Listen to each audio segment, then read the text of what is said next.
Hey, what's up guys? It's Navarro, head trader up in Stocks Club 13. It's Monday, June 21st, 2021. And in this video, I'm going to talk about some of the swing trades that we had from last week, what we traded today, and what we're swing trading for tomorrow, guys. So before I get started, let me put a little disclaimer. Anything and everything that I say here is for educational and entertainment purposes only. I'm not telling you what to buy, what to sell. You trade at your own risk. So having said that, guys, we're gonna go ahead and get going. We're gonna start with LKCO. One of the things that I do want to mention is that I'm gonna go ahead and put up a little bit of a free educational lesson here on how to use Fibonacci levels, how to find entries, how to look for exits, and all that good stuff, guys. So if you need to take some notes, if you need to watch this video again, save it to your watch later list or anything like that, so that you can have this completely accessible to you. Here we go, guys. LKCO. So this one, swing trade from Friday. So I had on the watch list entry at this candle high. Why? Because they had a gap up. It put a high close to the 240, came back down, failed the gap. You see that gap fill, bounced at the 9 EMA. So now we're looking for confirmation. We got it here with a price action, slight increase in relative volume, not enough, but still, you know, it got us through what we needed to get through. And the entry was at 240. Then what we did in the morning pre-market, I was telling the team, you know what, guys, let's go ahead and start getting our Fibonacci levels ready, because we're going to use them to continue trading LKCO. In case you don't have it for a swing trade, you can use it for a day trade right now. So 1 day 3 minutes chart, guys. Let's go ahead and see what we're looking at. So if we go all the way back to Friday, you can see why we called it out in the afternoon setup. Gave us a high of 230, came back down, started testing 230, started flagging right below it. And this is where we entered the trade, guys, on this flag pattern right here, this little intraday flag pattern, right below a key resistance level at 230. So we entered 228, 229, 230. This was our buy zone. We bought it, broke out, came back down, tested that support level, and it stayed up. And today we took profits. I woke up in the morning, I took profits here at 269, and then I left 25% of my position, or 1/4 of my position, riding for a move higher. So I told the guys, I told the team, you know what, let's start getting those Fibonacci tools ready. And first thing we gotta do is we gotta go to the previous trading day, the closing of the previous trading day. That's where you're gonna start your Fib retracement. And here at the open, guys, it did not make a move higher so that we can set an initial high a day. So we had to start at the open right here at around 262, 263. All right. And what we're looking for, guys, now my Fib levels are modified.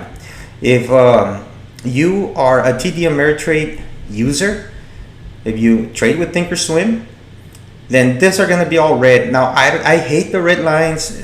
Personally, I hate them. I don't like them. That's why I switched them to this bluish color. And then the 38.2, which is, I believe, it's the most important level. It's my favorite retracement level, 38.2. I put the broken lines, and I decided to go with a white color so it could be easier to identify, and I don't have to be guessing where or what line it is. Okay, I just look at it, I see the broken line, I see the color. Okay, that's a 38.2. Let's look for that bounce there. And look at the open, guys. It opened up, came down. Look at where it bounced. Now, not only that, but look at pre-market support. 38.2 level, 38.2 level. That's the support right there, right? Perfect. So here's your entry between 255, 260. That's your entry for a red to green move. Right now, if you're one of those day traders that just likes to get in, get out, okay, how do you look for the next, or your exit, right? How do you look for your exit? Well, you can continue to use this Fibonacci levels. We can activate it, okay, and we're gonna set that 38.2 right at the open, right? So this broken line, that's where our zero line used to be, right, at the open. So I put it a little too high, but you know, it doesn't matter. It's more or less where you need to be. It doesn't need to be perfect. The levels right there, guys, that was your exit. If you were trading here, again, you don't want to try to top ticket. Probably 278, 275 was good for profit taking. If you entered here, and you could have had a good profit taking right there depending on your entry. Now, after that, guys, remember, I'm holding 25% of my position. I did not take my final profit here. I had already taken enough profits here, so I was looking for a higher move.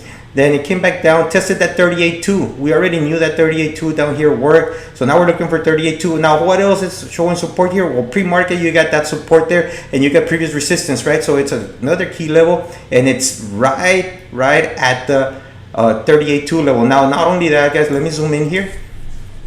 So again, this is the high a day, the initial high a day.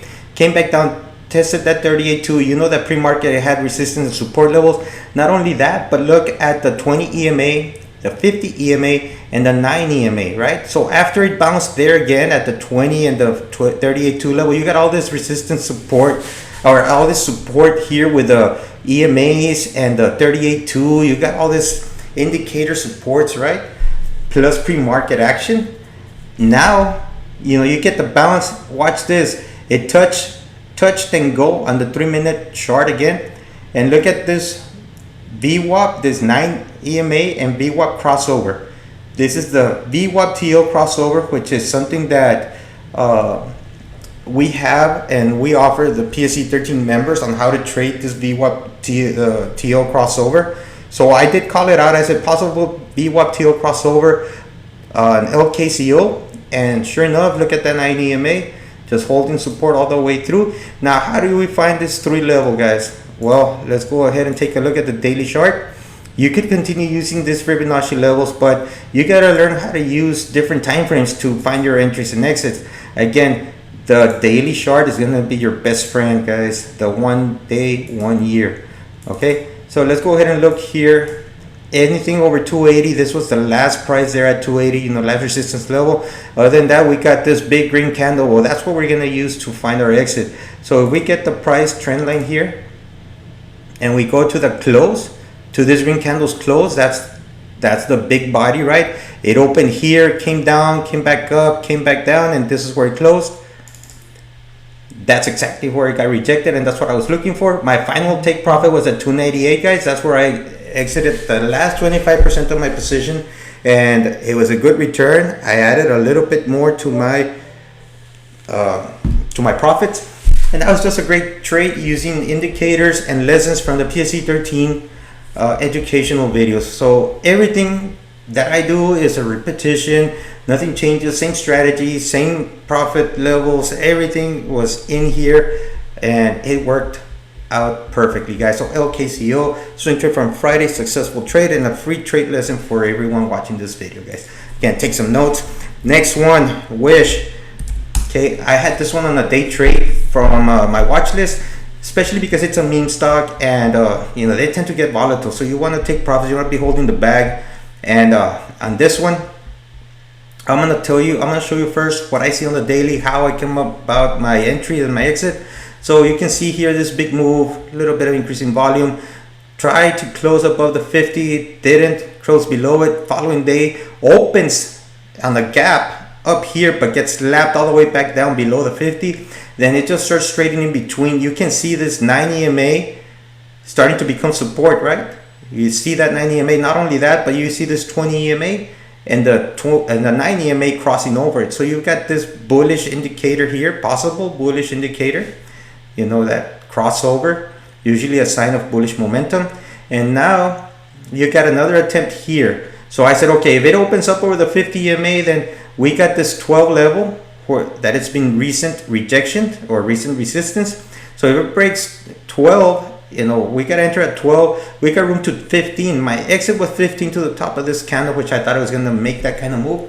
Now it didn't. And I did tell the team, you know what, it did not get to 15, but you need to start taking profits. Everything that's on the watch list, not set in stone. You do not need to wait for the 15 level. If you feel comfortable taking profits, go ahead and take profits. So again, I called it out pre-market. I said Wish at entry from watch list at 12. Came back down, guys, held the level though. And then right here, 12, anywhere here could have been your entry. And then, you know, you got that move. If you're waiting for 15, I told them right here, just take profits or take 75% of your profits here and here. I did tell them that, so hopefully they did, because I mean, this is a big pullback. This is just a big pullback. I don't think I would have been waiting for it to hopefully get a VWAP bounce, which it did. Fortunately, if somebody's still holding, and of course I moved higher, but again, You had profits here. Why deal with all this volatility? Take your profits or reduce your risk significantly and then just leave some writing just in case. But again, I always recommend taking profits when you have them. Wish. Guys, I wish everybody traded this and made some profit. So again, you want to be profit takers. You don't want to be those kind of wishful thinking people. And I know, it's wish, but don't be a wishful thinker. Be a profit taker. But let's go ahead and move on to the next one, guys, from the watch list. Now, this one, guys, is a good trading lesson for anybody that's a beginner trader. I'm gonna tell you exactly what to not look for, what not to trade if you don't know how to trade yet. So MXC, guys, was a successful trade on a lower volume stock, which gave a good return.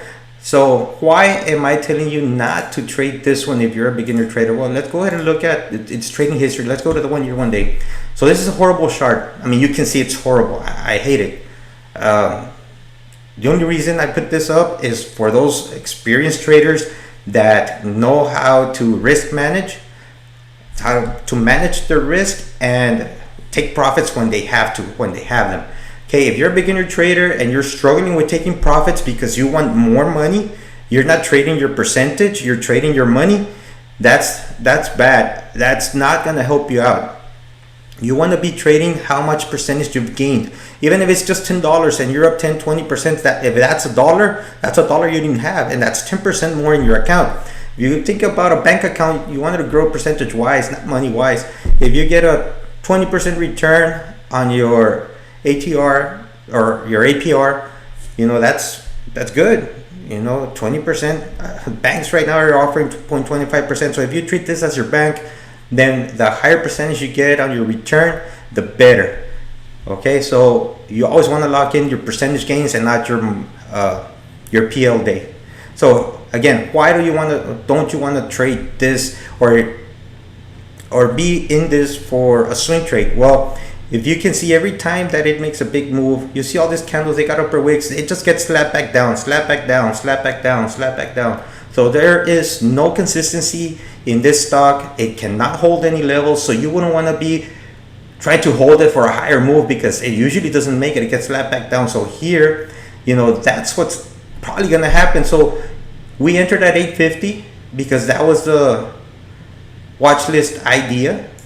850 for a move to 10. It gave it out perfectly at 50 to 860 buy zone, and then you would get that move. So if we use our trend line here, that's a good 16% return, guys, in a simple day trade. Now this one was nothing simple about it. The spread on the level 2, guys, was significant, 10-20 cents a time. So if you don't know what you're doing, stay away from these. Do not trade them, leave it to the professionals, and look for something easier to trade. Do not swing trade stuff like this if you don't know what to do, and if you're trying to grow an account and learn at the same time. Stay away from any stocks that look like this. So that's my best advice to you. MXC, again, another successful trade from the watch list. GTE, guys, this one. So before I get going with this one, just want to let you know that I started a new $300 account, and GTE is, I actually started the account today. I took my first 2 trades today. What I do with new accounts, if I do a $300 challenge, I split it into 2 stocks, half and half, 150 on one, 150 on the other one, or around there, right? You can't always get the exact 150, but you understand what I'm saying. So I took GTE, put half of that account in GTE, and I'm trading it right now. Again, first day trade today in power hour setup. So what are we looking for in GTE? Well, GTE was part of the watch list as well. I had an entry here in this candles. I mean, if you look at the volume, it had a slight increase in relative volume than the 2 lower volume days, which is just a healthy pullback. So I said, okay, it's gonna make a move. We want to make sure that it breaks this high. So 77.50 was the entry, but we took an earlier entry, guys. What we want to see here, what we wanted to see here, or I wanted to see here, the reason I put it on the watch list is because they had a rejection at 80 cents. So I said, if it breaks this level, then it breaks this one, then it's got a chance to go to 90 to $1. How do I know that? I don't know, but look, at the big moves that it can make. So all I'm looking for is for a quick return, one swing trade day. Hopefully tomorrow it gives us that move to 90 cents, 95 profit taking, and then move out, get something else. Now, mind you, GTE is in the oil sector, and the oil sector, the oil futures are at all-time highs, guys. So that's the reason I started alerting the team to all this oil plays, because oil is on the rise, it's on demand because of the reopening. So it's partly the smart thing to do, right? You want to be where the sector's hot, what's moving the market. So right now the futures in oil are at all-time highs, and GTE, we have to take a position in it. So let's go ahead and go to the 1 day 3 minute, and let's see what we're talking about. So morning pattern here was this ascending wedge, popped out. We took an entry here before that 77.50 entry level, which is where it got rejected. Then look at where it bounced, guys, at that 76 level, which was perfect, and it just continued moving higher. GTE, we're expecting a move to 90 cents hopefully tomorrow. And speaking of, my next trade on my new 300 account challenge, REI, guys. Now I took this one on a higher entry because I wanted to trade the higher day breakup, which was 295. So I took a 295 entry here, expecting, since the oil sector was hot, for it to just continue moving. Now the other thing in REI is that it's a lower float stock with about 13% short interest. So I'm looking for that big squeeze. I've been looking for it for a while now.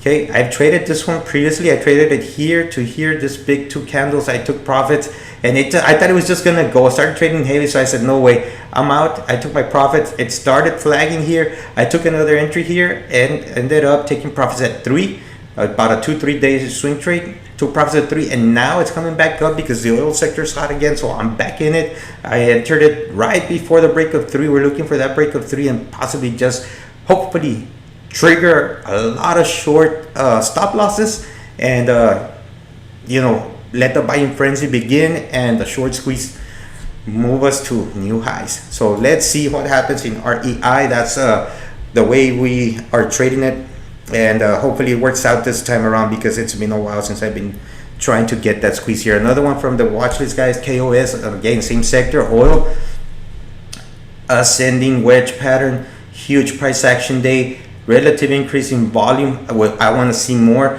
possibly 40 volume, something like this, but on a green day.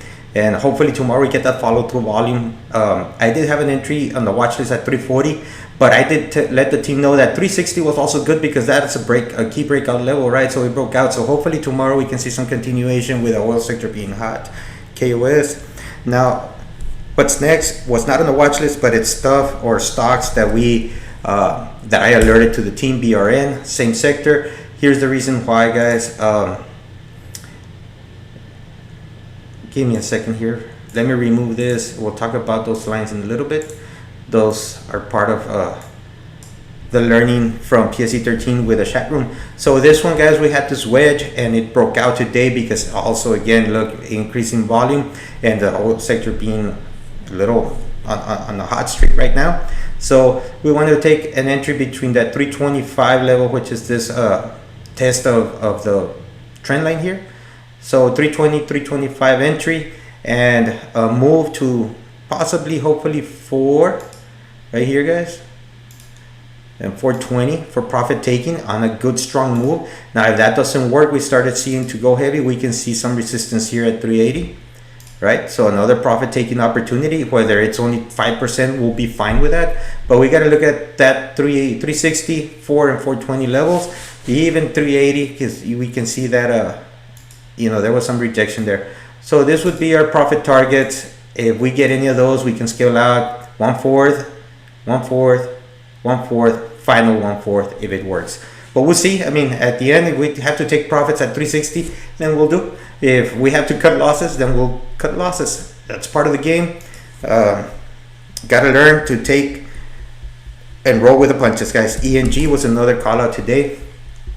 And this one's a little more of a technical trade, because you got this price action right below the 50 EMA, the 180 SMA, and the entry on this one was, I believe, 295. I did want this one to stay below the breakout level, because I had told the team ENG is on an afternoon setup watch for swing trade, and I told them unless it breaks out, then it'll become a day trade.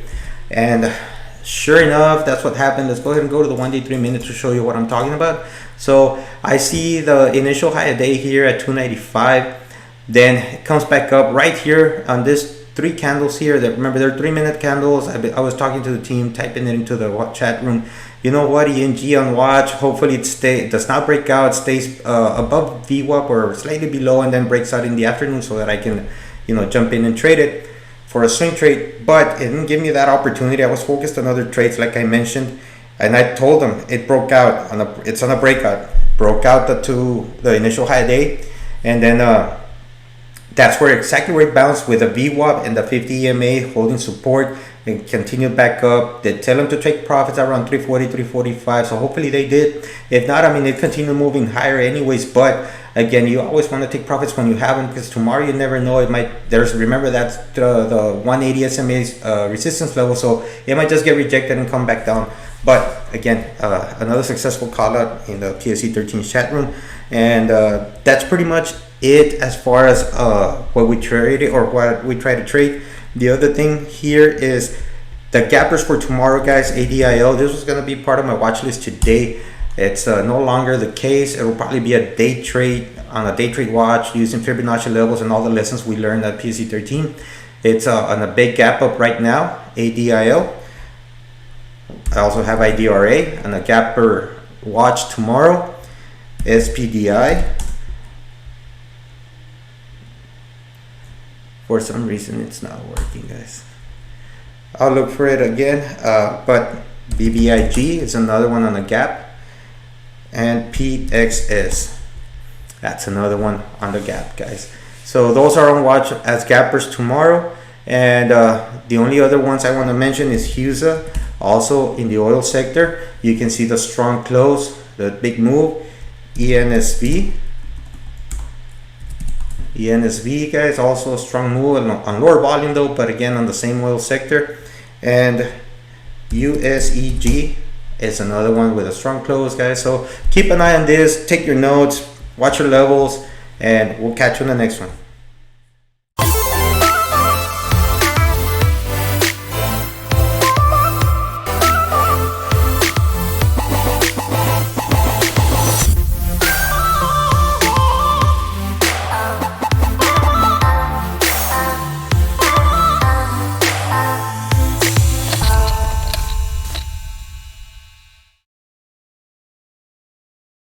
In the next one.